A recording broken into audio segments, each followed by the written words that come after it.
Hey guys, this is Chaos Chrono back with another AOA display unboxing. We're on to display number 9. I've yet to get any of the decks I've been gunning for, but here's hoping that we'll get something good out of today's display.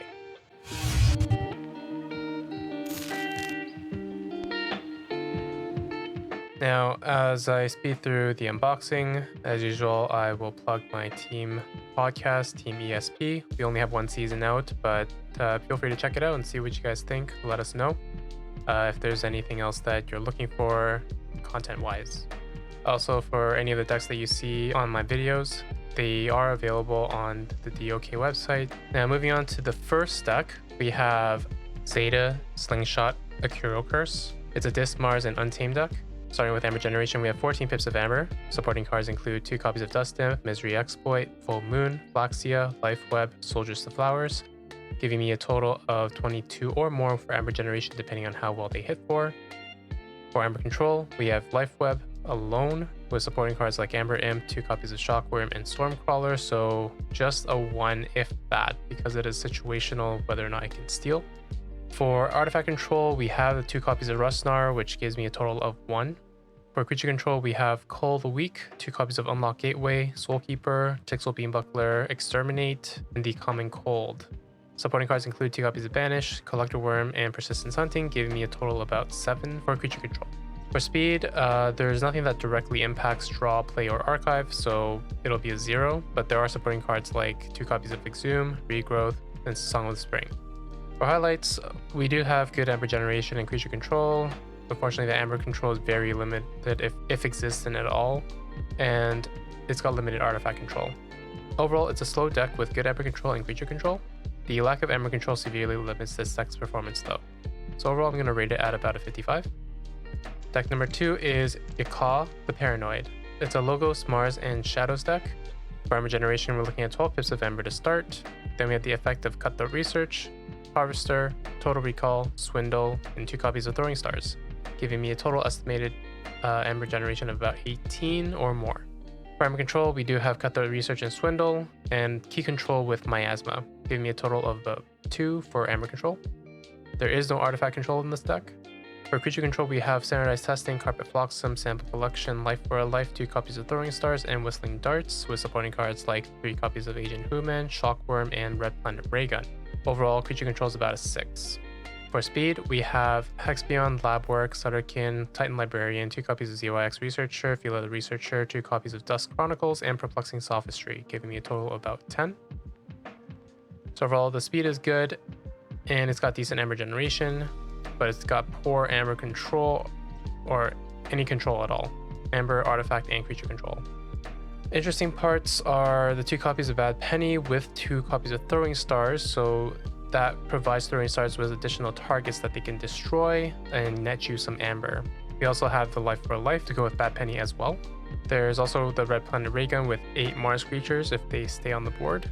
So to summarize, it's a race deck with archiving to set up some fun Amber Generation combos, like what I mentioned before.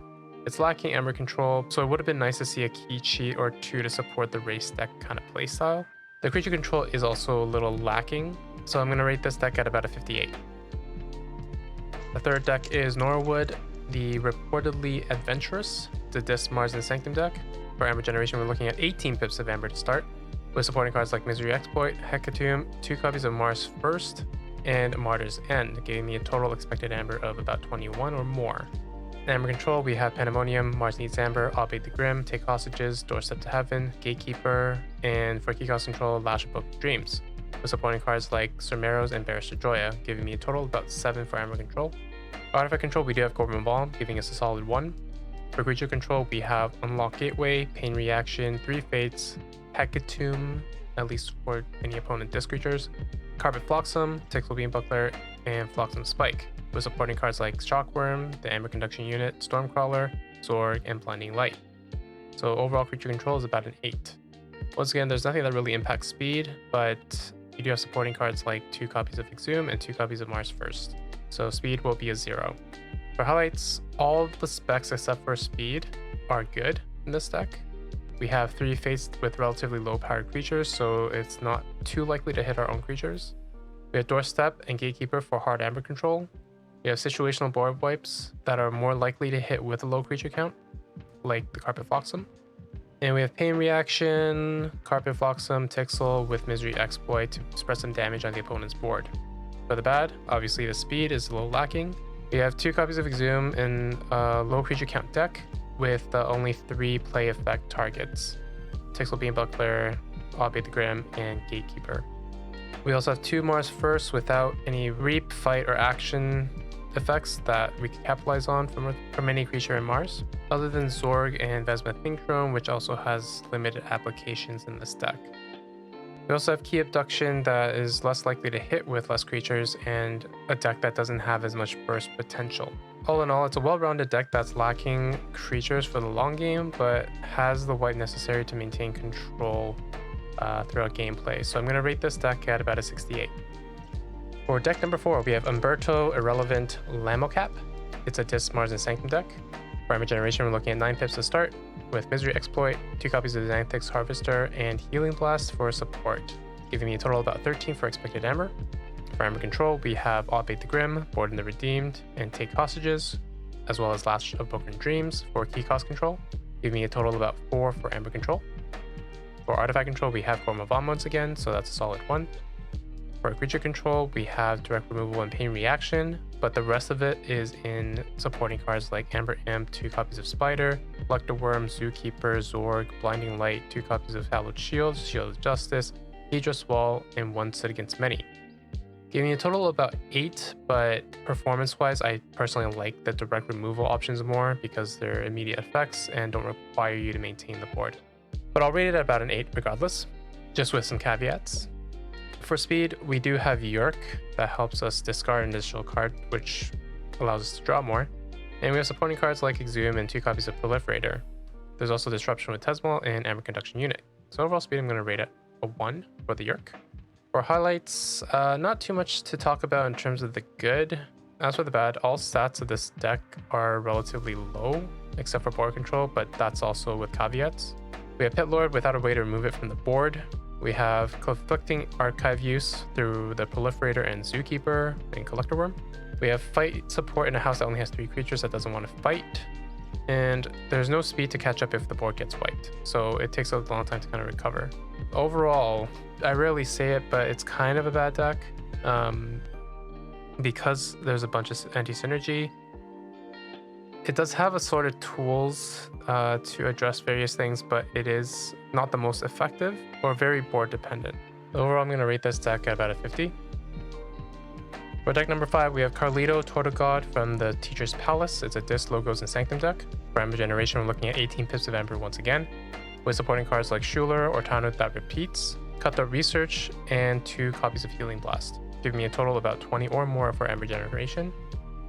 For Amber Control, we have Schuler, Cutthroat Research, Maruk the Marked, and Key Cost Control in Flash of Broken Dreams, with supporting cards like Abon the Armorsmith, Protect the Weak, and Stormarrows, giving me total Amber Control of about 3. There is no artifact control in this deck. For creature control, we have Banish, Soulkeeper, and Poke for direct removal, and supporting cards like Life Ward, Otanu, Blinding Light, Golden Aura, and Radiant Truth. That gives me a total creature control of about 5. For speed, we have Igor, Hexbion, Poke, UX Researcher, Dracogle, Chaos Portal, and Time Traveler, as well as Disc Ambassador. For support, we have Not Finished With You, 2 copies of Archimedes, the Grey Rider, and Sigil of Brotherhood. So overall speed, I'm going to rate at about an 8. I will note that help from Future Self I find to be more of a negative for speed, just because while it does bring the Time Traveler, which is a positive, the help from Future Self effect where it shuffles the discard pile and deck together actually potentially slows it down because it's harder for you to get to the cards you might need in any given deck. As for disruption, there's Tesmal and Pit Lord that negatively disrupts yourself. So overall, we have good Amber Generation, speed, and sufficient creature control. We have Lash of Broken Dreams with Cutthroat Research, which improves the efficacy of that Cutthroat Research. We have Soulkeeper to remove the Pit Lord as a special play, and the Pit Lord can be there to soak up all the damage from the Otanu's bindings. So those are some good highlights and interesting plays. As for the bad, the Amber and Artifact control is kind of lacking. There is no board wipe. And to summarize, it's a race deck with limited Amber control and inefficient creature control. So overall, I'm just going to rate this at a 62. Next, we have Blake the Snakey. It's a Disc Sanctum and Shadows deck. With Amber Generation, we have 9 pips of Amber to start, supporting cards like Dust Stamp, Mystery Exploit, Free Markets, Anahita the Trader, Nerf Blast, Umbra, Yangtze Dust Runner, Little Nif, and Redlock, giving me a total of about 18 or more for expected Amber. For Amber Control, we have Charette, Gatekeeper, Anahita the Trader, Nerf Blast, Umbra, Yangtze Dust Runner, and Little Nif, with supporting cards like Surmeros. So total Amber Control is about a 7. For Artifact Control, we have Gorma Bomb once again, so that's the solid 1. For Creature Control, we have Banish, Gunguzzle, Hysteria, Smite, Nerf Blast, Whistling Darts, and Long Fuse Mines, with supporting cards like 2 copies of Spider, Blind Boutrum, Blinding Light, and Golden Aura, giving me a total creature control of about 8. For speed, we have Library of the Damned and Dust Chronicles, with supporting cards like Not Finished With You, giving me a total speed of about 3. So for highlights, it seems like everything is good, just not all that great. And we have Long Fuse Mines to mix well with that Misery Exploit. As for that, we're missing a board wipe altogether. And for Anahita the Trader, we don't really have good artifact targets, as most of them are very useful. So unless we have an option out of house, the opponent might be able to use them against us, especially the ones with Omni effects. So overall, it's a solid average deck that has most tools it needs, but it's missing the hard Amber Control and board wipe. So overall, I'll rate this at about a 65. Deck number 7 is Heleph, the Archmage of the Mountain. It's a Brobnar Logos and Sanctum deck. For Amber Generation, we have 14 pips to start. Supporting cards include Fuzel, Blood Money, Binary Rupture, Eureka for its effect, and Healing Blast, and Prince Derek, giving me a total of about 20 or more for Amber Generation. For Amber Control, we have Screech Bomb and Doorstep to Heaven, giving me a total of 2. There is no artifact control in this deck. And for creature control, we have Bramo, Coward's End, Pound, Rock Hurling Giant, Poke, Smite, and Harder They Come for direct removal. And supporting cards include Shield of Justice and Radiant Truth, giving me a total of about 8 for creature control. For speed, we have Helperbot, 2 copies of Labwork, Poke, Sutterkin, Eureka, 2 copies of Sloppy Labwork, and for support, we have 2 copies of Grey Rider, which gives me a total speed about 8. For highlights, we have good Amber Generation, creature control, and speed.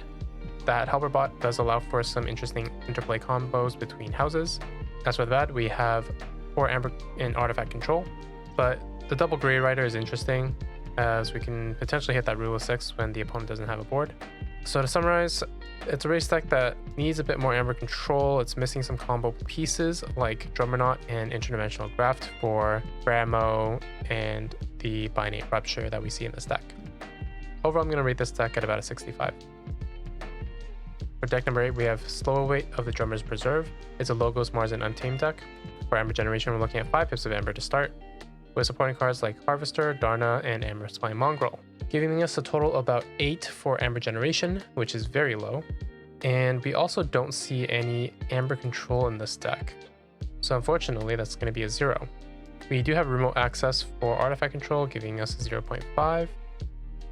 And for Creature Control, we have Standardized Testing, Crazy Killing Machine, 2 copies of Mother Gun, Exterminate, Mothership Support, and Mighty Tiger for direct removal, and supporting cards like 2 copies of Shockworm and Persisting Stunting. Overall, creature control is about an 8. For speed, we have 2 copies of Igor, Library of Babel, Jargoggle, Memory Chip, Punctuated Equilibrium, and supporting cards like 2 copies of Archimedes, Rocket Boots, 2 copies of Think Drone, and Dusk Witch, giving us a speed of about 8. Overall, there's not much to say in terms of the good parts of this deck. We do have Mothership support with 8 Mars creatures, so when they're on the board, that Mothership support is going to hit pretty well. But unfortunately, all specs are pretty low except for board control. We have Exterminate with a bunch of small Mars creatures, that's bad. We don't have much of a burst potential in Untamed, so that key cheat is not necessarily going to hit off. And it's a deck with 20 creatures. So all in all, it's a race deck that's hampered by the number of creatures and a heavy reliance on the board. Not to mention the lack of Amber Control, Amber Generation is probably just too much to let this deck win within any given meta. In a sealed, this might have potential, as you can come across decks that don't have that board control. All in all, I'm going to rate this deck at about a 45, the lowest I've seen thus far. For deck number 9, we have the Muddy Ape Khagan of Spearport. It's a Brobnar, Mars, and Untamed deck. For Amber Generation, we're looking at 9 pips of Amber to start, with supporting cards like Blood Money, Mars Needs Amber, 2 copies of Harvester, and Soldiers of Flowers, giving us a total of about 15. For Amber Control, we have Forge Master Og and Mars Needs Amber, giving us a total of about 1. For Artifact Control, we have none. For Creature Control, we have 1/2 Punch, First Blood, 2 copies of Mother Gun, they're everywhere, for direct removal. And Calfine, Gauntlet of Command, Relentless Assault, Mindworm, Stormcrawler, Stimrager, Persistent Hunting, and 2 copies of Impaga Anga for support, giving us a total of about 7. For speed, we have Martian Generosity, giving us a 1, and supporting cards like 2 copies of Proliferator and 3 copies of Juggernaut, Signal Fire, and Glimmer. For highlights, the only really good part about this is the bigger board, but all in all, most specs are pretty bad for this deck as well. We have 3 copies of Juggernaut that might not be playable because if you don't have any of the other giants in your hand or on the board, they're going to bounce each other up off the table, and you might just end up with 1 that you could play. So that's going to be a very awkward hand. We have Martian Generosity without any real burst potential in Mars itself. Unless the board is able to stay, it's going to be hard pressed to be able to do that. Not to mention, all the cards that you do end up drawing up don't necessarily give you that much value when they're played down, other than having that board handy. But if your opponent has a board wipe, they have an answer for all that. So overall, I'm going to rate this deck at about a 46. For deck number 10, we have Aerospider, Spawn of Urganblot. It's a Mars, Shadows, and Untamed deck. For Ember Generation, we're looking at 10 pips of Ember to start, and supporting cards like 2 copies of Full Moon, Rustgnawer, Members by Mongrel, and Tulaga, giving me a total of about 14 or more depending on how well they work. For Amber Control, we have a 0. None of these cards actually control your opponent's Amber pool, only maybe Sumeros as a support to reduce how much your opponent gets into their pool from reaping. For Artifact Control, we have Rustgnawer, so that's a 0.5. For Creature Control, we have direct removal in the 3 copies of 1/2 Punch, 2 copies of Bramo, Coward's End, First Blood, Hound, Gargantus Trapper, Bellowing Patricate, Smite, and the Spirit's Way. Supporting cards include Tremor, Blinding Light, Golden Aura, Hallowed Shield, Radiant Truth, Persistence Hunting, and Tulaga, giving me a total creature control of about 18. For speed, we have Sound the Horns and Broadbound Ambassador, giving me a total of 2. So for highlights, we have amazing creature control, but a little anti-synergistic, as some of these wipes will hit our own creatures. We have burst potential in Untamed with a key cheat, but without any archiving, it's not going to be as consistent, so you're going to be at the mercy of the hands that you pick up. Unfortunately, the rest of this deck is pretty bad.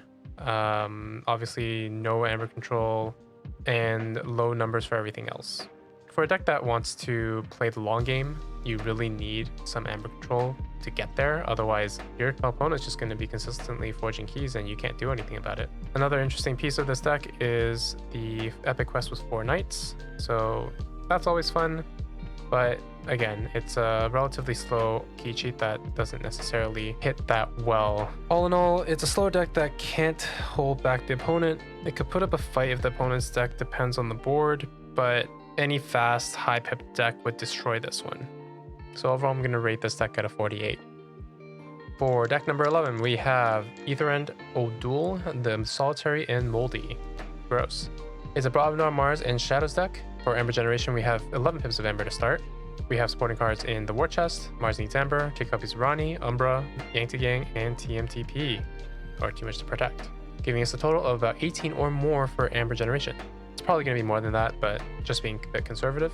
For Amber Control, we have Burn the Stockpile, Screech Bomb, Mars Needs Amber, 2 copies of Rani, Umbra, Yang, and Too Much to Protect. Key Cost Control in 3 copies of Miasma as well.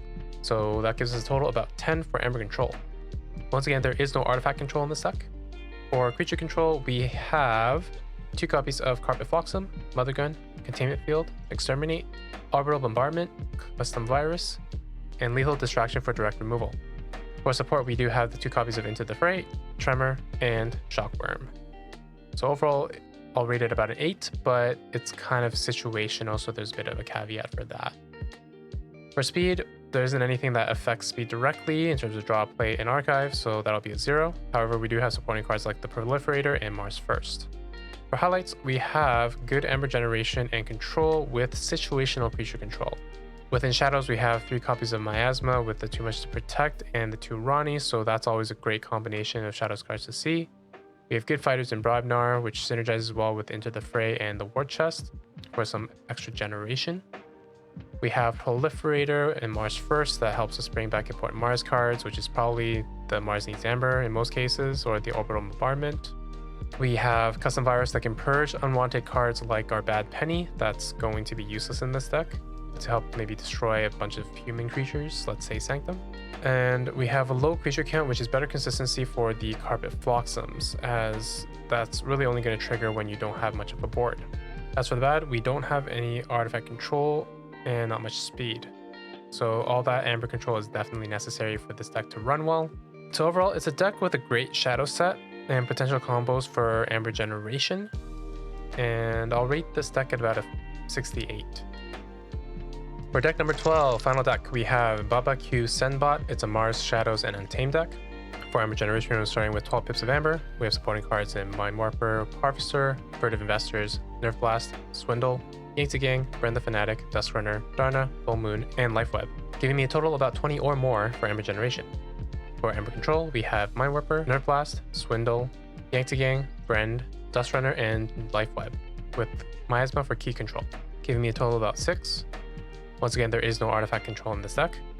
For creature control, we have Carpet Flotsam, Mother Gun, Hypno Beam, Zookeeper, Plague Master, 3 copies for Life, Nerve Blast, Sack of Coins, and they're everywhere for direct removal.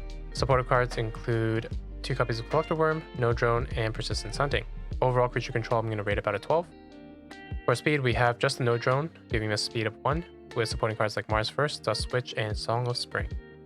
For highlights, we have good Amber generation and creature control with average Amber control, but that Bren with the 3 copies of Life is good, as that'll be very consistent to be hit. But the bad, there is no artifact control and the speed is kind of lacking. So with the somewhat limited Amber control, we would have hoped for this deck to be a little bit faster. Now, we have that combo of Delayed Purge. Honestly, not going to be very common, but between the Zookeeper and Collector Worms to take your opponent's board away from them, you can also purge them using the secondary effect of No Drone. So that's always a fun little trick to pull off. In summary, it's a well-rounded deck that's just missing a few key tools to be great, so I'm going to rate this deck at about a 67. That brings me to the end of this display. Hope you guys enjoyed this video and content. Would have liked to have some more exciting decks to show you guys, but it is what it is. Look forward to the deck unboxings I do on a weekly basis as well, midweek.